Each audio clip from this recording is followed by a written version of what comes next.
Hey guys, Saf here with another Raid Shadow Legends video. Now, this is the second video I'm doing on the new update. I am doing a patch notes video as well as part of this series of different things to talk about in the game.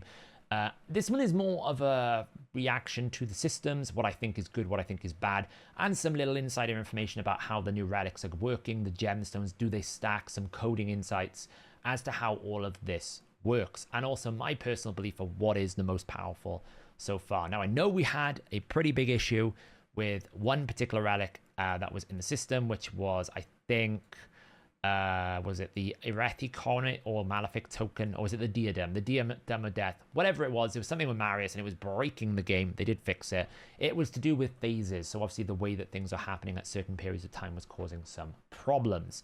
And I know right now there's also a pretty significant issue with Aspect of Siroth and Rotus, if anyone has managed to get one, which seems very unlikely. That is something that is a bit of an issue where you basically can scale this up to 100%, which means that Rotus passive activates, you take no damage, and you still get a turn because you've activated his passive. I will expect that they will fix all of that. Once people start getting it and abusing it, it's so unplayable, they will fix it just because of the way that the phasing will work. So we've got right now this new Chimera boss. It seems to be that there's very specific places you get everything. So what do you need to make relics? Well, you need these materials, right? You need these orbs. To make gemstones, you have to collect them. So gemstones will go into relics. Relics are crafted. So how do we do this? So Chimera is the only place right now, but there are 3 things that you can get. The first thing is this chest. And I would say for any player watching this video right now, trying to decide what should they get, this is the chest. This is the most valuable chest for you to get because it gives you the champion, it gives you substantial amounts of rewards, and it gives you the opportunity of getting mythical circular gemstones. It also gives you a substantial amount of the Starstone, and you're going to need that to upgrade and level and move these things around. So this is the chest you go for first. If you can't do the trials, you can't do the clash, get the top chest of this, and ideally Nightmare as well, right? Nightmare and Ultra Nightmare. That's the ones that I would target. That's your first goal. The second thing then is, okay, well, from here we clearly get some of this ocular masses, but we don't get mythicals. And we also don't get other shaped gemstones, right? There's 5 different shapes. This is only circular, right? You only get circular from here. All of these only give circular. So where do we get those?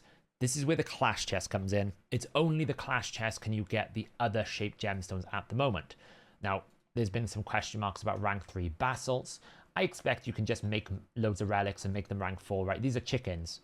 That's why they haven't added rank 5s right now. You don't need them because you can make chickens. They're trying to elongate the game content. They're trying to make it a longer experience, which I don't mind as long as we get pretty healthy amounts of the ocular masses.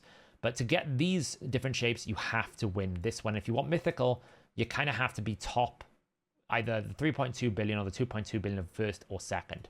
Once you go to this third chest, you lose the mythical, right? You lose this. Now, I opened this. I didn't get a mythical so far. I've had 1 epic and a bunch of gemstones. We'll have a look at those in a moment. And then the third place that you can get something is the actual trials. And the trials are the only place you can get mythical ocular masses.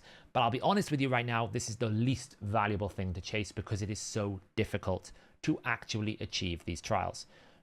Ram form for most players is going to be a 5-minute wait. It is the worst version of Serpent's Will that they could have possibly implemented because not only can you not do any damage, you just die. And even when you die, the damage that you dealt doesn't count because you died. You can't out-heal it, you can't do anything. You basically just sit there hoping you don't die so you don't lose too much damage on the ultimate form trying to revive everyone. Ram form right now with its Reflect is just way too punishing. I think it's just not very fun. I think it's it's a worse form of Serpent's Will. At least with Serpent's Will, you can't die. Here, you actually die. Bit of a problem. And the stuff that they want you to do to get these trials is impossible, right? So damaging a Ram that basically... damaging a Ram form that reflects damage to you whilst fearing him is a bit annoying. It's a bit... because it's even things like... the biggest problem actually isn't the reflect. It's the fact that they've made it so that War Master reflects. So it's actually the War Master part that's worse. You can't even like trickle damage like you used to be able to. The War Master reflects as well. And for whatever reason, whenever we get a content update, there's always one mastery we have to undo. When Doom Tower came out, we were all taking Evil Eye off because Griffin was stunning you. Agreth was giving you more poisons every time you dropped turn meter, so we had to end up taking Evil Eye off. Same thing with Bommel. If you dropped his turn meter, Evil Eye, you'd trigger an extra Dread Bomb. Then Amius came out, and now we're all taking Cycle of Magic off, because every time you would trigger it, even if you didn't have a cooldown, you triggered the 5%, it takes one of his turns, he changes form, and it messes your team up. This time, we're now having to take Warmaster. Pretty much any reviver cannot play this game mode with Warmaster. You'll just die. So it's a bit frustrating they've done that. Anyway, that point aside, how do you do this? So you have to do a fear, then do damage. Then you have to damage it on all 5 of its turns in its form, using skills that are enemy max HP, which is going to kill you. Or poison, HP burn, or smite. So yeah, you can do this. Smite is probably the best way to do that. But the value of number you need, the amount you need is so high that it's really difficult to do. And then you have to deplete the Chimera's dual bar. And I'll be honest, most players are probably going to get their Chimera dual target just one shot. One shot. Until you get relics and everything, or you put some sort of block damage, one shot. Now, there are ways to counteract Ram. We all know this.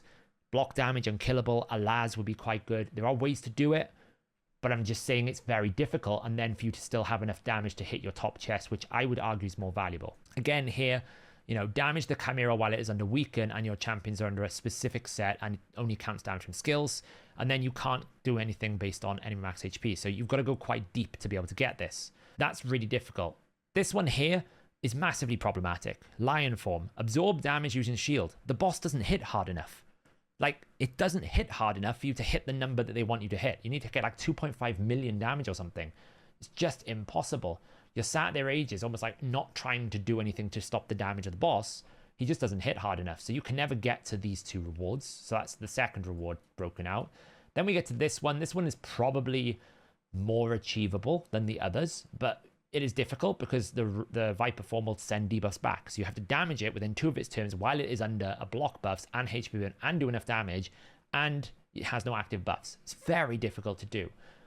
But this one is at least achievable, and then you need to get 10 debuffs. You're going to need someone like Riho or Lydia with stacking, and I know some people have been using like toxic sets. That could work, but it can't be a block active skill. So if you've got an A1 block active skills or a block active skills on Lydia's A3, you can't then use the block buffs. It's a bit of a problem. And those are basically where all the mythical things are. They're on the hardest ones to do. So I would suggest this is almost impossible for you to get these right now. And I'm going to guess that we're going to get them in more areas. We're going to get them in seasons for Live Arena. We're going to get them in the clan shop at some point. The next content update will be bigger. So what I just wanted to point out here was reward priority. What should your priorities be? This chest first, then focus on trial. I actually don't value the trials. Now, that might sound crazy. I personally think it's not worth chasing trials unless you have mythicals. You can see YYDSS on our team here has very strong mythicals. He's able to take advantage with Androck, Toshiro's great damage dealer, and get 9 trials done. So he's able to knock out here some clash points. Let's have a look how many he's on right now. About 7 billion, right? 3.6 and 4.3, because he's able to knock out a bunch of trials. Great. Awesome damage. Toshiro is probably the best mythical champion for damage here. We knew it with Hydra. Not quite a +4 yet, though. But then you will have a look at the numbers here. So 9 trials at 155 is giving him 2.3 billion on Ultra Nightmare. I did 3 trials last week, but I was able to do 225 million damage because I didn't have to spend so much time trying to archetype my team and sacrificing damage. And I ended up doing basically 2.8 billion clash points. So the trials are not worth it over the just raw damage that you can deliver. They're just not worth it. It's far better. You can see here probably like 6 trials on 163 million is pretty much matching 9 trials. So the difference of 3 trials hasn't really made a big difference. So right now my philosophy is very much focused around not really doing trials, and that does sacrifice some of your relic contribution, but I would much rather get the gemstones, which are going to be more valuable, than I would trying to get a little bit more crafting materials that I know are going to be more voluminous. And unless I get mythical materials, I'm not really that fussed. I get more from this chest here, basically, is what I'm trying to say. So right now I'd say your priority is top chest. Just get this damage done. Don't worry about trials. Then focus on clash. Try to maximize your clash potential. And then if you can embed trials in between, great.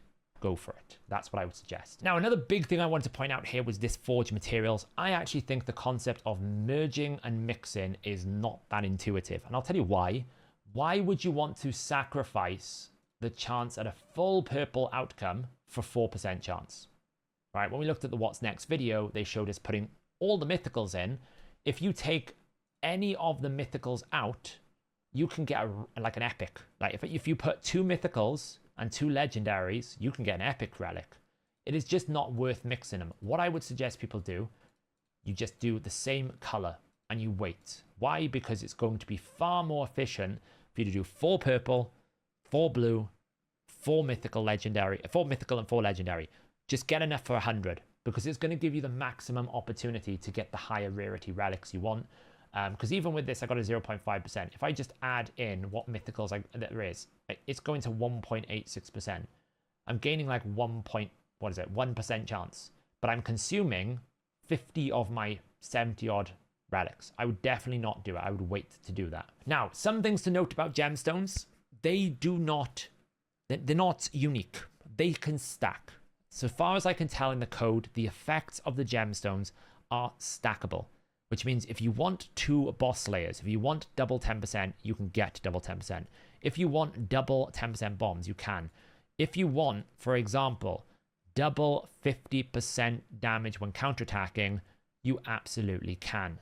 Now, I don't know whether these effects are going to be additive with themselves, which is typically how these things work in Raid. Everything that is the same thing adds to itself. Everything is different, it's multiplicative. But you can absolutely stack all these up. If you want this one, this is great. When using multi-hit skills, each consecutive hit after the first one will ignore 5% of the target's defense. You can double that up. So these gemstones, so far as I can tell in the code without actually physically testing it, because I haven't been able to get very many of them, there's a key value in the code that says, hey, is this effect unique? Can only one exist? No, there is not. It can stack. So there's a very strong possibility you can stack 20% healing, that you can get twice as many as these. So I actually think that there's a really strong set of combinations. You could get 60% more damage here because it will stack. Now, I don't know whether necessarily that the percentage will stack up to the 30% or whether the 60 will. This is something we need to test, but it definitely seems to suggest that all of these things are not unique. They do stack. And I will say, for my personal experience, I looked at a lot of these relics.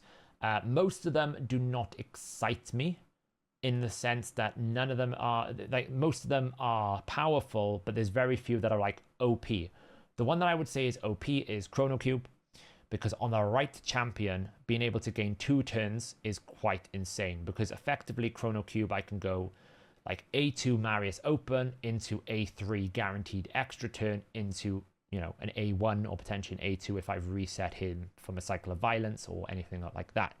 Gizmak is a classic example here of someone who gets lots of extra turns. Anyone who does things that you need them to do an ability first and it's not their extra turn ability, it's quite powerful. I think this one is one of the strongest ones. Hand of Uncreation is going to be the most frustrating one because it's just going to be 20% of the time nothing works and you're not going to know why. That's going to be frustrating. The one that I would say is quite insane is, which one is it? I always forget which one. I think it's on the base form. It's the Hallowed Hilt. Now, the reason why I'm saying the Hallowed Hilt, it is the only one with speed in the first slot. So it's only one that gives you 24 speed. That's strong. Just straight up 24 speed. That is stronger than a +6 bonus on a mythical champion. Straight up 24 speed is a very big boost. You get Fervor, that gives you damage reduction. It doesn't really matter. We don't really care about that. And then the gemstones are like triangle, triangle, circle, circle. So you can go over to here and you can think, okay, what is going to be good for me if I want to go fast? Well, Invigorated, all my turn meter effects are increased by 10%. Excellent. So if I'm trying to go fast, go first, all of my turn meter is now going to be 10% faster. That I can pair with Supersonic, which I can also pair with, I think there's another effect as well, I'm not too sure. But this with Supersonic, it's all going to add in. So I can convert an Arbiter's 30% turn meter into like a 50% turn meter fill. It's actually quite insane. You could also bring something like bombs. If you need to go fast, great, let's do this. Add more bombs. I do think 10% is a bit weak, just because if you hit for like 10,000, or let's just say you hit 100,000 bomb, maybe not, that's quite high. 50,000 bomb, it's only 5,000 more damage. It's not that much of a difference. It might be much better to bring something like, more accuracy or something of that nature, maybe more damage from when you kill something. These things are pretty strong effects. And then from a triangle point of view, I think it was triangle it went into, diamond shape. Diamond shapes, we have lots of interesting things. 25 accuracy when they haven't taken a turn. Pretty good if you're going first. 100 free accuracy for your build in arena, and you can stack it. So it's 200 free accuracy in arena for your build. So this piece would give you effectively 200 accuracy, 24 speed, 28 resistance, 3k HP, plus whatever you put on the circular. So these stats are very influential, and I think this one in particular is an immense one for supports. I know a lot of people have been talking about aspect of Siroth, and also the Wand of Submission.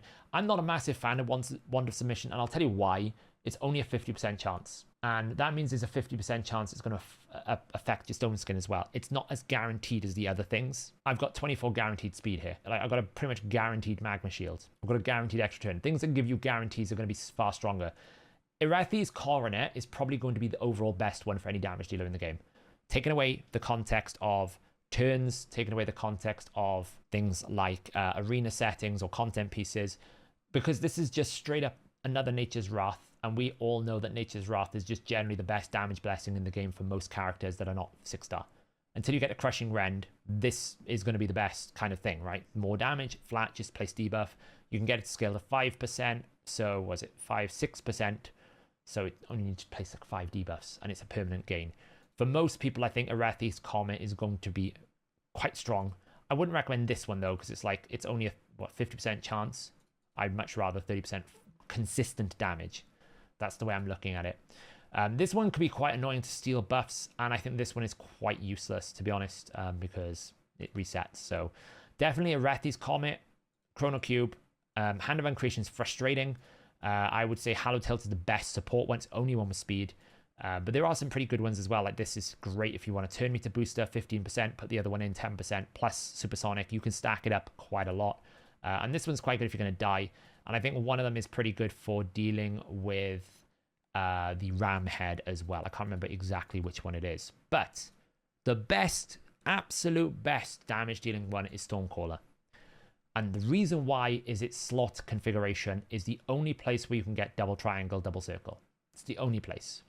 No, these don't give you double triangles. This is the only thing you can get double triangle and double circle. It's also going to give you Stormcall, which gives you a flat 25% unresistible stun, right? 25% damage, unresistible stun, and you get 40% crit damage. It's like putting an amulet with a banner, a little bit of speed, like one roll, a little bit of thing, with 25% damage, and then we go into the gemstones, we go, okay, we get triangles, great. Well, if I'm counterattacking, like, think of Carnage, 100% more damage when he counterattacks. Yes, please. I will take that every day of the week. Every day of the week. You get extra turn when you kill someone. That could be quite annoying. I think Rolling Force is exceptional for someone like Marius. Extremely good. You've also got this. The wearer has an 8% chance to reset a skill cooldown if it kills an enemy. Pretty strong. Absolutely insane. And then from a circular point of view, you can go one of two ways. If you're PvEing against bosses, 20% flat damage bonus against boss. Circular gemstone here for bloodthirsty prowess, 30% up to 60% more damage. So if you're going for the best DPS overall, Stormcaller. For the average player, because this is mythical, it will be Irathi's Comet, I think. So I just want to do a video giving you my opinion on the Relic system, the Chimera, what my tips are at the moment in terms of like where you should be focusing.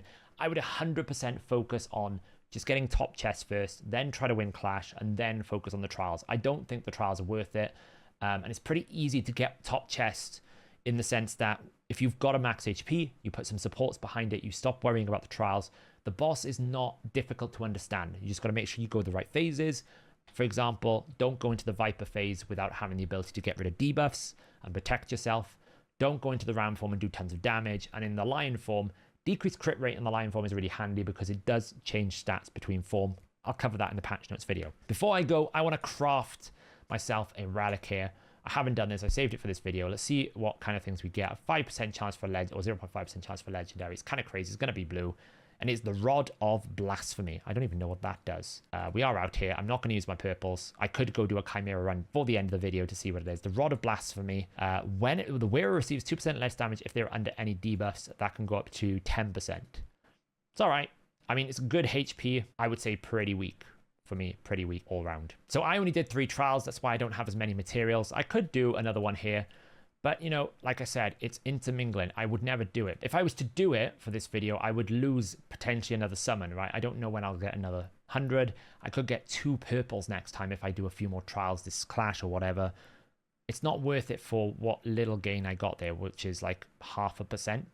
It's not worth it. I'd rather wait for 4 purples because 4 purples is going to be significantly better. There you go, guys. That is my opinion. Let me know in the comments below. How are you finding it so far? How many relics have you been able to achieve? I think it's going to take us a while. I think it's going to take us a couple of months before we get anywhere near actually thinking strategically about using these relics. But these are some early thoughts to think about. Definitely Stormcall is really good. Definitely Hallowed Hilt for supports, exceptionally good. If you want to be annoying, Hand of Creation. The overall best damage one is probably Arethi's Comet. Just gives you 30% flat damage with attack and a bit of accuracy. It gives you the triangle circle. We just covered those things. You can also put mythical triangles into epic pieces as well. So you can access those gemstones if you've got lucky. So there we go, guys. I'm going to leave it there. Let me know in the comments below, how are you feeling about all of these systems? And I'll catch you in the next video.